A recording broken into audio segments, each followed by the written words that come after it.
Hello student, this is Rahul Singh and we are recording the third lecture of class 10th light chapter. Okay, तो today our topic is terms related to spherical mirror. मतलब हमें आज क्या पढ़ना है, terms related to spherical mirror. तो ये देखिए हमने एक कॉन्केव मिरर ले लिया because concave mirror is also a spherical mirror. अब इसमें क्या क्या टर्म्स आते हैं और ये जो टर्म्स ये कॉन्केव में आएगा ना वही टर्म्स कॉन्केव मिरर में भी आएंगे। तो इसको अच्छे से ध्यान से देखिएगा। सबसे पहले ये क्या आया, P, pole. What is pole? तो देखिए मान लीजिए कि यहाँ पे हमने एक मिरर ले लिया, यहाँ पे हमने एक मिरर ले लिया, ठीक है। अब ये मिरर का एक स्फेरिकल सर्फ, ये देख लीजिए एक स्फेरिकल मिरर है। कौन सा मिरर है? बाहर से पेंट किया, अंदर रिफ्लेक्टिंग सरफेस, इसका मतलब ये कॉनकेव है। तो ये जो आर्क दिख रहा है ना बेटा, यही आर्क ही रिफ्लेक्टिंग सरफेस है। ये क्या है? आर्क ही रिफ्लेक्टिंग सरफेस है। इसके मिड पॉइंट को कहा जाता है पोल और it is denoted by P. इसका मतलब क्या? What is pole? So the pole of a spherical mirror is mid point of the reflecting surface and it is shown by P. ये P क्या होता है? ये P क्या होता है? ये रिफ्लेक्टिंग सरफेस का मिड पॉइंट होता है। ऐसे ही हमको पढ़ना है अपर्चर। अपर्चर क्या पढ़ना है? तो देखो बेटा, ये क्या है? आर्क है ना, तो ये इसका क्या हो गया? कॉर्ड। ये आर्क है तो ये क्या हो गया? ये मान लो M1 है और ये मान लो M2 है। तो इसके ये आर्क के इस पॉइंट और इस पॉइंट के बाद जितनी डिस्प्लेसमेंट होगी, मतलब लीनियर डिस्टेंस होगी, उसी को बोलते हैं अपर्चर। क्या बोलते हैं? Aperture. And how will you define the aperture? तो we can define the aperture as the diameter of the reflecting surface is called aperture. How can we define the reflecting aperture?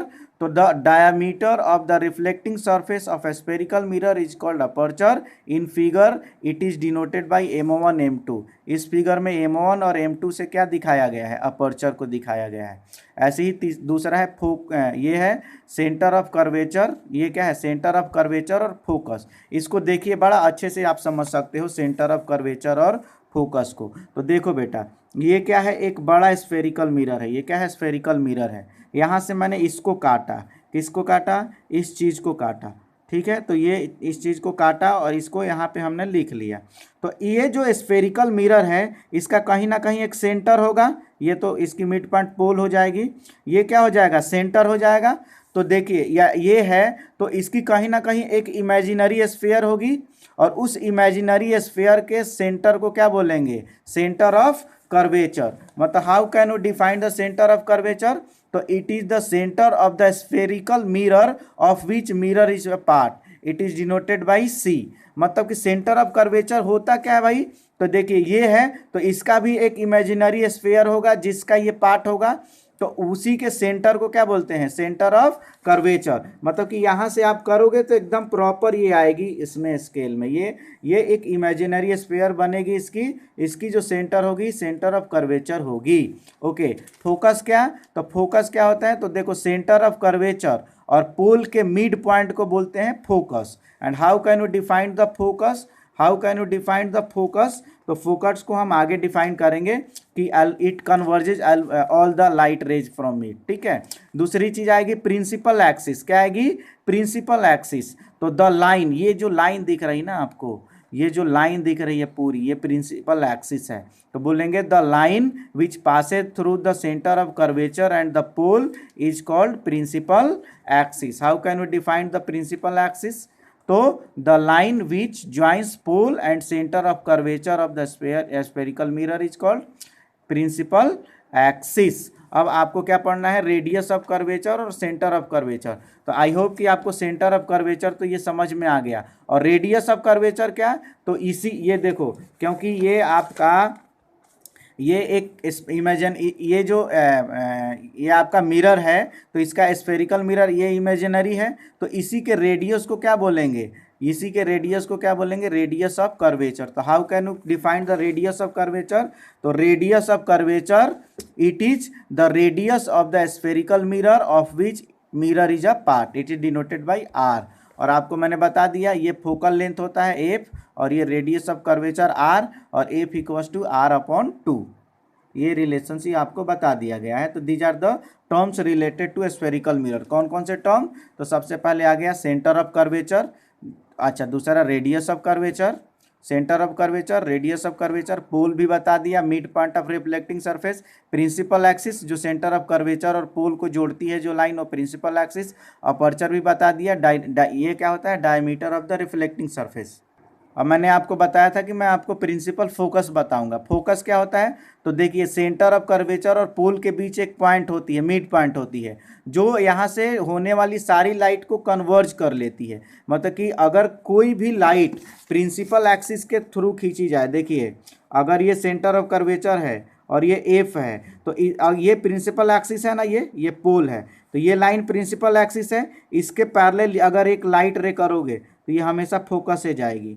ऐसे ही ये भी parallel है, तो ये भी हमेशा कहाँ से जाएगी, फोकस से जाएगी। एक और लाइन पैरेलल कर दिए तो ये भी कहाँ से जाएगी, फोकस से जाएगी। यहाँ भी कर लिया आपने पैरेलल, तो ये सब कहाँ से जाएगी, फोकस से क्रॉस होगी। तो व्हाट इज फोकस, तो it is the point on the principal axis of the spherical mirror at which the light rays coming parallel to the principal axis.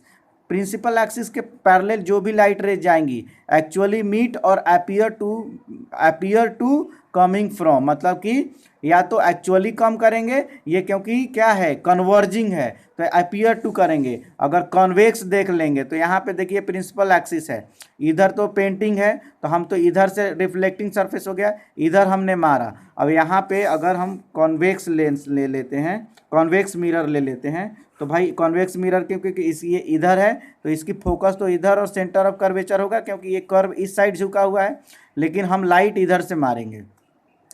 अब हमने लाइट इधर किया तो ये इधर तो जा नहीं सकता क्योंकि इधर पेंटिंग है, तो वो जाएगा कहाँ, तो उसको फोकस से ही इस साइड जाएगा। लेकिन कैसे जाएगा, फोकस के सीध में ही। अगर ये इधर ऐसे हमने किया तो ये क्या होगा, अब ये किस साइड जाएगा, तो इसको ऐसे डॉटेड फोकस से मिला लो और इस लाइन को इधर बढ़ा लो। मैंने बोला ये इस यहाँ से किया पैरेलल, तो ये कहाँ जाएगा, तो इसको फोकस से ऐसे मिला लो डॉटेड और इधर बढ़ा लो। तो वही चीज़ यहाँ पे बोल रहा है। देखिए ये लाइन है, ये लाइन कहाँ जाएगी, तो फोकस से मिला के इधर आ गई। ये लाइन कहाँ जाएगी, तो ये फोकस से मिला के इधर चली जाएगी। ये ऐसे डॉटेड आ गया, ये मतलब ये क्या हो गया, अपीयर्स टू कट कर रहे हैं, यहाँ पे वर्चुअल इमेज बन रहा है और यहाँ पे क्या बन रहा है, रियल इमेज। तो यहाँ पे इसके फोकस में एक्चुअली कन्वर्ज होते हैं और यहाँ पे अपीयर्स टू कन्वेक्स हो रहा है कन्वेक्स मिरर में। यहाँ पे आपका ये भी टॉपिक क्लियर हुआ।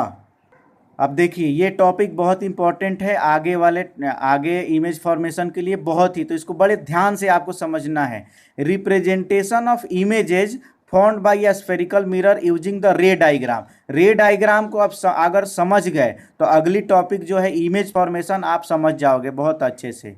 The following raise can be considered for the locating the images. ये इमेज लोकेट करने के लिए फॉलोइंग रेज बहुत ही इंपॉर्टेंट है। पहला देखो, पहली चीज़ तो आपको जानते हो कि कोई भी लाइन, कोई भी रे प्रिंसिपल एक्सिस के पैरेलल रहेगी तो या तो फोकस से जाएगी या फोकस से जाती हुई अपीयर होगी। तो ये चीज़ तो प्रीवियस पॉइंट में आपने देख लिया। गॉट इट और नॉट, कि a rays coming parallel to the principal axis passes through the focus after reflection or appear to come from the focus.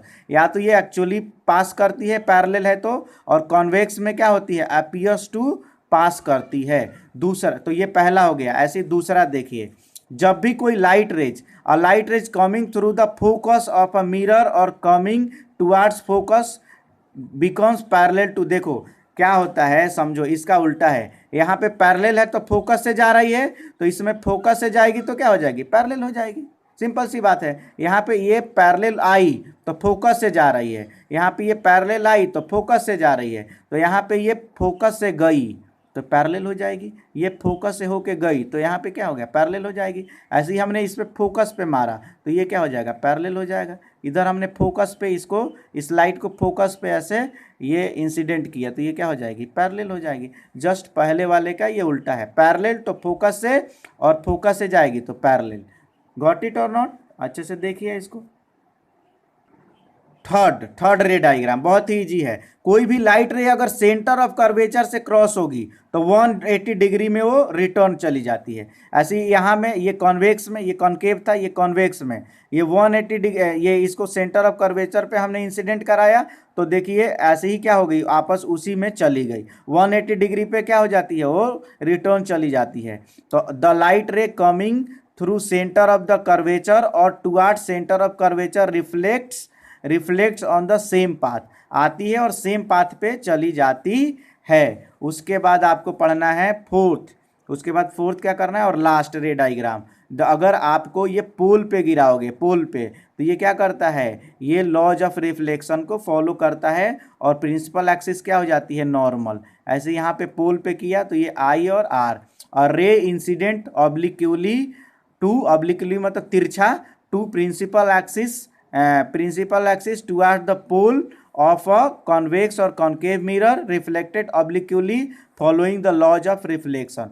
मतलब कि कोई भी पी पे आएगी तो लॉज ऑफ रिफ्लेक्शन को फॉलो कर लेगी। तो हम 3 चीज़ें आपको शॉर्टकट में फिर से आपको बता दे रहे हैं। 4 चीज़ें आपने पढ़ा। पहला क्या पढ़ा, देखो ये मान लीजिए कि ये ऐसा है, ठीक है। तो अब ये प्रिंसिपल एक्सिस है, अगर पैरेलल होगी तो फोकस से जाएगी, गॉट इट। और दूसरे में क्या पढ़ा, ये प्रिंसिपल एक्सिस है कि अगर फोकस से जा रही है, अगर ये फोकस से जा रही है तो ये क्या हो जाएगी, पैरेलल हो जाएगी। तीसरा चीज़ हमने क्या पढ़ा, तीसरा चीज़ हमने पढ़ा कि ये ए पे है और ये सेंटर ऑफ कर्वेचर है, तो अगर सेंटर ऑफ कर्वेचर से आई तो ये 180 पे चली जाएगी। और चौथा हमने क्या पढ़ा, चौथा पढ़ा कि अगर आपने पी पे इंसिडेंट कराओगे तो ये आई हो जाएगा और ये आर हो जाएगा और ये लॉ को फॉलो करेगी। तो ये चीज़ आपको बड़ी अच्छे से देखना है। आई होप कि आपको समझ में आ जाएगा। फिर से कि ये नज़र मार लीजिए रिप्रेजेंटेशन। पहले में अगर पैरेलल है तो फोकस से, पैरेलल है तो अपीयर कट रही है, हमेशा इसमें अपीयर करेगी।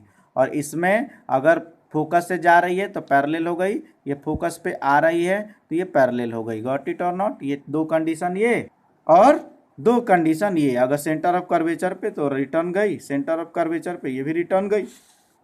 यहाँ पे पोल पे तो 180 डिग्री लॉज ऑफ रिफ्लेक्शन को फॉलो करी, यहाँ पे प्रिंसिपल पे तो लॉज ऑफ रिफ्लेक्शन को फॉलो करी। और यहाँ पे ख़त्म हो गया। आप हमारे YouTube channel Sai India classes को ज़्यादा से ज़्यादा शेयर करिए, सब्सक्राइब करिए, लाइक करिए वीडियोज़ को, और कमेंट बॉक्स में कैसी वीडियो लगी उसको आप कमेंट में बताइए कि कैसी लगी। और आपका दिन मंगलमय हो। Have a nice day. Thank you so much.